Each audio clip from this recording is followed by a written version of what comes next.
یہ وعدہ کرتا ہے پاکستان کا آئین، یہ وعدہ کرتا ہے پاکستان کا قانون، اور اس کی پامالی کی بات صرف کی ہوئی، اور کوئی ایسا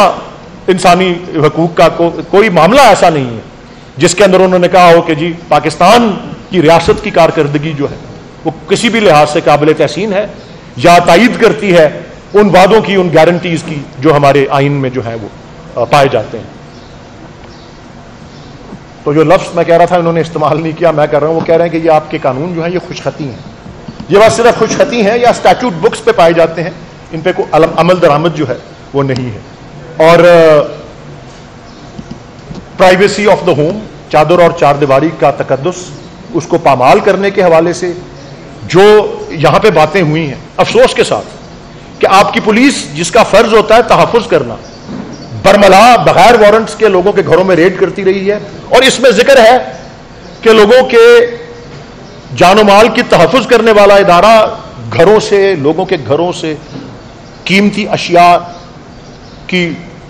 ڈاکہ چوری کے اندر جو ہے ملوث پائی جاتی رہی ہے، ریڈ کرنے کے اللبادے کے اندر۔ اور یہ رؤوف صاحب نے ذکر کیا، اور یہ بھی کتنے افسوس اور شرم کی بات ہے کہ باہر کے دوسرے جو ہیں آپ کو آئینہ دکھا رہے ہیں کہ جرم زید نے کیا ہے، اب پکڑ کے بکر کو لے جاتے ہیں کیونکہ وہ اس کا بھانجا ہے، بھتیجا ہے، باپ ہے، بیٹا ہے، ریلیٹیوز کو پکڑنا، اس کا برملا ذکر ہے۔ پھر یہ بات بھی دہرائی گئی ہے 2-3 دفعہ اس کے اندر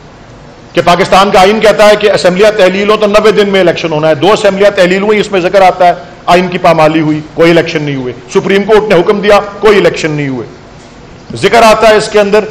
کہ پھر جب قومی اسمبلی اور دیگر اسمبلیاں جو ان 2 اسمبلیوں کے پنجاب اور کے پی کے علاوہ تھیں وہ تحلیل ہوئی تو 90 دن کے بجائے جو ہے 180 دن کے بعد جو ہے وہ الیکشن ہوا۔ اور پھر یہ تو آپ دیکھ لیں کہ جی قانون غریب کے لیے کچھ اور ہے، امیر کے لیے کچھ اور ہے، یہ بھی اس کا ذکر ہے۔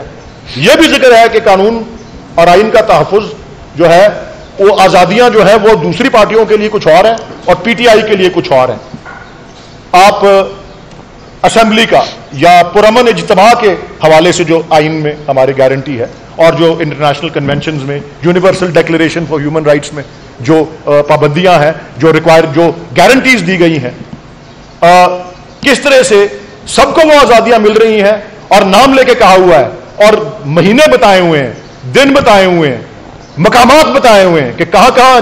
لوگ جلسے کرتے رہے، پی ٹی آئی کو جلسے کرنے کی، الیکشن کا اعلان ہوا ہے، جلسے کرنے کی اجازت نہیں دی گئی۔ برملا ایم پی او کا استعمال، پی ٹی آئی کی قیادت، پی ٹی آئی کے کارکنان، خاص طور پہ کے پی کے اندر maintenance of public order ordinance جو ہے 1960 کا، اس کا برملا استعمال جو ہے۔ اور پنجاب میں بھی آبویسلی یہ ہوا، میں خود اس میں شکنجے میں آیا تھا۔ اور فیئر ٹرائل اور ڈیو پروسیس، ابھی نیازی صاحب بھی اس پہ روشنی ڈالیں گے، یہ بھی ہمارا تو 2010 کے بعد جو 18ویں ترمیم آئی تو اس میں آرٹیکل 10A آیا فیئر ٹرائل اور ڈیو پروسیس کے بارے میں، لیکن universal declaration of human rights جو ہے اس میں آرٹیکل 10 میں، آرٹیکل 11 میں، پھر international covenant on civil and political rights اس کے آرٹیکل 14 میں ہر ایک کو یہ بنیادی حق دیا گیا ہے کہ وہ ایک تو معصوم ہے جب تک کہ وہ بے گناہ قرار نہیں پاتا، اور دوسرا اس کا ایک فیئر ٹرائل ہوگا اور کھلی عدالت کے اندر ہوگا۔ یہ دنیا بھر کے اندر جو ہے تسلیم شدہ ایک اصول ہے۔ اور آپ دیکھ رہے ہیں کہ نہ صرف کہ ایک پاکستان میں آج بھی ایک اداریے میں لکھا ہوا ہے کہ پاکستان کے بہت سے ماضی میں سربراہان رہے ہیں، صدر رہے ہیں، وزیر اعظم رہے ہیں سابق، ان کے ٹرائلز ہوئے ہیں ہمیشہ کھلی عدالت میں ہوئے۔ ایک